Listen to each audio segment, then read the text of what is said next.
እኔ ከሞትኩ ሰርዶ አይብቀል እኔ ከሌለው የለም ሀገር የሚሉ ፖለቲከኞች የአሁኑ ሙሴዎች ምን መራችሁ እኛውንን የሚሉ አትንኩኝ ባዮች ሀገሪቷን ሞልተዋል። ህዝቡም አማራጭ እንዳይኖረው ምርጫ ተከልክሏል። አገራዊ ምርጫውም ሊካሄድ ጥቂት ሳምንታት ቀርተዋል። በሀገሪቱ ያለው ፖለቲካዊ ውጥረት ከፍተኛ ደረጃ ላይም ደርሰዋል። በዛሬው ዘገባችን መንግስት በዜጎች ላይ እያደረገ ያለውን ጫና፣ የሀሳብ ነጻነትን እንደ ወንጀል የመመልከት አዝማሚያና የታዋቂው አርቲስት ቴዎድሮስ ካሳሁን ሰሞኑን የገጠሙትን ነገሮች በጥልቀት እንመለከታለን። አብራችሁን ቆዩም።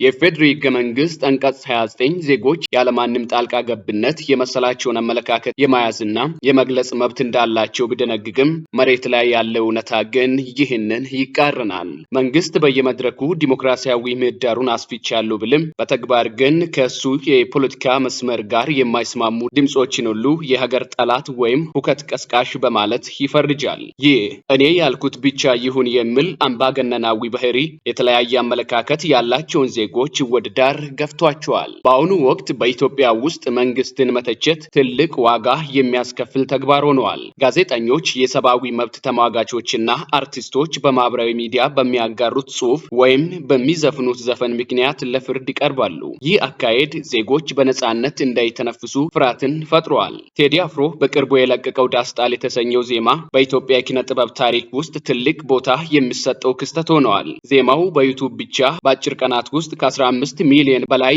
እይታዎችን ማግኘቱ የህዝቡን ብሶት ምን ያህል እንደሚገልጽ ማሳያ ነው። ባይተዋር ሆንኩኝ በሀገሬ የሚለው ስንኝ በገዛ ሀገራቸው ባይተዋር የሆኑ በሚሊዮኖች የሚቆጠሩ ዜጎችን ቴዲ አፍሮ በዚህ ዜማው መንግስት በህዝብ ላይ እያደረሰ ያለውን ጫናና የፍትህ መጓደልን በረቀቀ የጥበብ ቋንቋ ተችቷል። አዲሱ አልበሙ ሊመረቅ ጥቂት ሲቀረው ጋዜጣዊ መግለጫ በመንግስት አካላት መከልከሉ መንግስት ትችትን ምን ያህል እንደሚፈራ ቁልጭ አድርጎ አሳይቷል። በጸጥታ ምክንያት የሚለው ምክንያት በኪነ ጥበብ ላይ የሚደረግ ግልጽ ሳንሱር መሆኑን የፖለቲካ ተንታኞች ይገልጻሉ።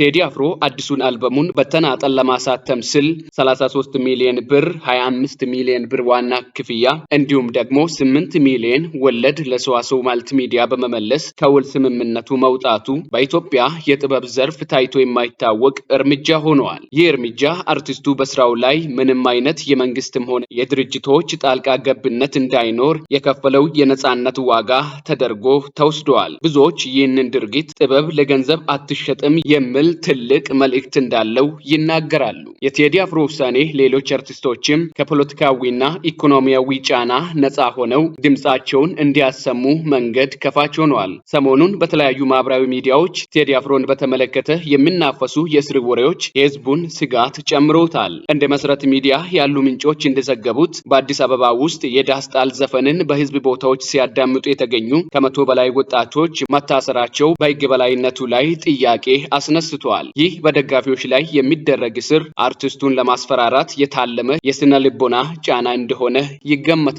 የመንግስት ኮሚኒኬሽን አገልግሎት ምንም አይነት ሳንሱር የለም ብልም መሬት ላይ ያለው እውነታ ግን ሌላ ነው። ቴዲ አፍሮን ለማሰር የሚደረግ ማንኛውም ሙከራ ሀገሪቱን ወዳልተፈለገ ህዝባዊ ቁጣ ሊመራት ይችላል። መንግስትም ይህንን ስለሚያውቅ አርቲስቱን በቀጥታ ከማሰር ይልቅ እንቅስቃሴዎቹን በመገደብ ለማዳከም እየሞከረ ይገኛል። አምነስቲ ኢንተርናሽናል እና ሂውማን ራይትስ በፈረንጆቹ በ2026 ባወጡት ሪፖርት በኢትዮጵያ የሲቪክ ምህዳሩ ከመቼውም ጊዜ በላይ እየጠበበ መሆኑን አስጠንቅቀዋል። ለምርጫው ጥቂት ሳምንታት ብቻ በቀሩበት በዚህ ወቅት መንግስት ተቃዋሚዎችን ለማፈን የሚወስደው እርምጃ ምርጫው ፍትሃዊና ዲሞክራሲያዊ እንዳይሆን ያደርገዋል። በኢትዮጵያ የሀሳብ ነጻነት አሁንም በፈተና ላይ የሚገኝ ሲሆን ቴዲ አፍሮ በዳስጣል ዜማው የገለጸው ስሜት በሚሊዮኖች የሚቆጠሩ ኢትዮጵያውያንን ብሶት የሚያስተጋባ ሆነዋል። መንግስት ከእኔ ያልኩት ብቻ ይሁን አዝማሚያ ወጥቶ ለልዩነት ቦታ እስካልሰጠ ድረስ አገራዊ አንድነትን መገንባት የማይታሰብ ይሆናል።